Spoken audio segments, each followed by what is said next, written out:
అనంతపురం జిల్లా రామ్నగర్లో దారుణం చోటు చేసుకుంది.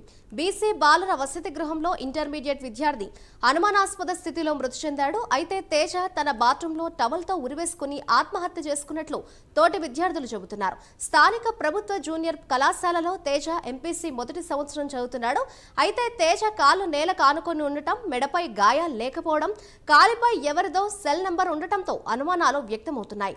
విద్యార్థి అనారోగ్యంతో మృతి చెందాడు, ఆత్మహత్య చేసుకున్నాడా లేక మరే ఇతర కారణాలేమైనా ఉన్నాయా అనే దానిపై పోలీసులు అయోమయంలో ఉన్నారు. ప్రస్తుతం మృతదేహాన్ని పోస్ట్ మార్టం నిమిత్తం అనంతపురం ప్రభుత్వ సర్వజన ఆసుపత్రిలోని మార్చురీకి తరలించారు. ఎంతో తల్లిదండ్రులు ఎంతో కష్టపడి ఒక బీసీ బిడ్డను బాగా చదివించుకోవాలనే ఆలోచనతోనే బీసీ హాస్టల్లో పెట్టారు. తేజ అనే అబ్బాయి ఇప్పుడు మేము సిచ్యువేషన్స్ ఇక్కడ చూసిన దాన్ని బట్టి, అక్కడ హాస్టల్లో పిల్లలతో మాట్లాడిన దాన్ని బట్టి, డాక్టర్ గారు, డిపార్ట్మెంట్, ఒక పక్క కలెక్టర్ గారు అందరి సూచనల మేరకు ఇప్పుడు మాకు అర్థమైన పరిస్థితి ఏంటంటే కొంచెం హెల్త్ ప్రాబ్లమ్స్ ఉన్నాయి. గత 10 రోజుల కిందట కూడా ఈ అబ్బాయి కొంచెం తిమ్మర్లోనూ నర్వస్ ప్రాబ్లం ఉందని చెప్పి ట్రీట్మెంట్ కూడా ఇచ్చామని వాళ్ళ పేరెంట్స్ కూడా చెప్పారు. వాస్తవానికి ఇంకో వాట్ ఈస్ వాట్ అనేది రేపటి రోజు పోస్ట్ మార్టం అయిన తర్వాత కూడా మేము క్లీన్ రిపోర్ట్ ఇస్తాం. యాక్చువల్ గా సూసైడ్ కేసులకైతే కానిస్టేబుల్స్ వాళ్ళు వేస్తాం. మీకు స్పెషల్ గా ఒక సిఐ గారిని కూడా అలర్ట్ చేశారు. ఖచ్చితంగా ఏం జరిగింది అనేది విషయాన్ని అయితే మేము బయటికి తీరుస్తాం. దయచేసి పిల్లలందరినీ కోరుకునేది ఒకటే, దయచేసి ఎవరు ఇలాంటి నిర్ణయాలు తీసుకోవద్దండి. ఏ సమస్య వచ్చినా మేమందరం మీ వెంట ఉంటామని కూడా మీకు తెలియజేస్తున్నాం. ఎలాంటి సమస్యనైనా మేము పరిష్కరించడానికి సిద్ధంగా ఉంటున్నామని కూడా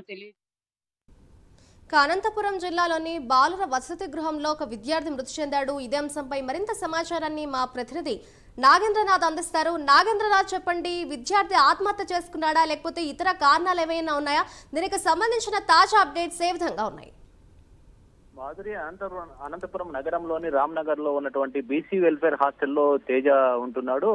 ప్రభుత్వ జూనియర్ కళాశాలలో చదువుకుంటున్నాడు. ఇక్కడే ఈయన కళ్యాణ్ దుర్గం పాల్వాయికి చెందినటువంటి విద్యార్థి ఈ తేజకు ఆరోగ్యం సరిగా లేకపోవడం వల్ల ఆత్మహత్య చేసుకున్నాడు అనేసి బీసీ వెల్ఫేర్ శాఖ మంత్రి సవిత చెప్పడం జరిగింది. అయితే బాత్రూమ్ లో టవాల్తో వేసుకున్నాడని దానిపైన పలు అనుమానాలు వ్యక్తం అవుతున్నాయి. బాత్రూమ్ లో టవాల్తో వేసుకునేంత స్పేస్ అక్కడ ఉండదు, ఎలా జరిగింటుందనే దానిపైన కూడా పలువురు అనుమానాలు వ్యక్తం చేస్తున్నారు.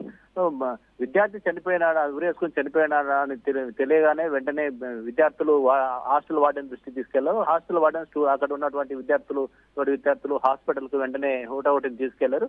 అక్కడికి సిఐ కూడా వెంటనే వచ్చారు. అప్పటికే మృతి చెందారని చెప్పేసి డాక్టర్లు చెప్పడం జరిగింది.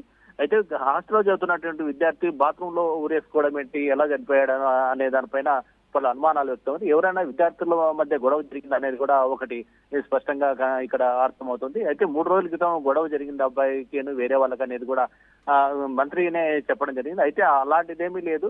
ఆ గొడవ అయితే పూర్తిగా సాల్వ్ అయింది. కానీ ఆరోగ్య పరంగానే చనిపోయాడనేసి వాళ్ళ తల్లిదండ్రులు కూడా చెప్తున్నారు. చాలా రోజుల నుంచి మా అబ్బాయికి ఆరోగ్యం సరిగా లేదనేసి చెప్తున్నారని చెప్పేసి రాత్రి నిన్న చనిపోతూనే అర్ధరాత్రి మా బీసీ సంక్షేమ శాఖ మంత్రి సవిత, అలాగే కలెక్టర్ వినోద్ కుమార్, జిల్లా ఎస్పీ జగదీష్ ముగ్గురు అర్ధరాత్రి కాడే వచ్చి ఆ బాడీని చూడడము, అలాగే తల్లిదండ్రులతో కూడా మాట్లాడడం. తల్లిదండ్రులు కూడా ఈ విషయం తెలిసి ఉడావుటిన వెంటనే హాస్పిటల్కి వచ్చారు.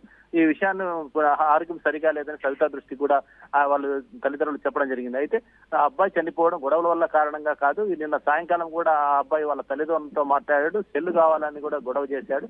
అంతే తప్ప ఆరోగ్యపరంగా ఉన్నటువంటి సమస్యలే తప్ప విద్యార్థుల మధ్య ఎటువంటి గొడవలు లేరని దానిపైన కూడా ఆయన స్పష్టం చేసింది. అయితే పోస్ట్ మార్టం నివేదిక వచ్చిన తర్వాతనే ఏమైనా మేము క్లారిటీగా చెప్పగలుగుతామనేది మరో కోణంలో కూడా వాళ్ళు చెప్పడం జరిగింది. అయితే ఆ విద్యార్థి బాత్రూమ్ లో చనిపోవడానికి అంత స్పేస్ లో సరిపోతాడా?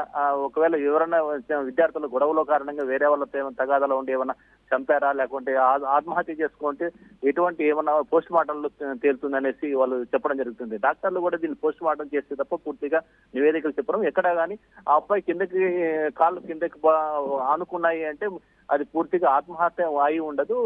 మెడ దగ్గర కూడా ఎటువంటి గాయాలు లేవన్నట్టు చెప్తున్నారు. అయితే విద్యార్థుల మధ్య జరిగిన గొడవలో కారణంగా ఏమైనా జరిగిందా లేకపోతే ఏమనేది పోస్ట్ మార్టం రిపోర్ట్ వస్తే గానీ తెలియదు. నాగేంద్రనాథ్.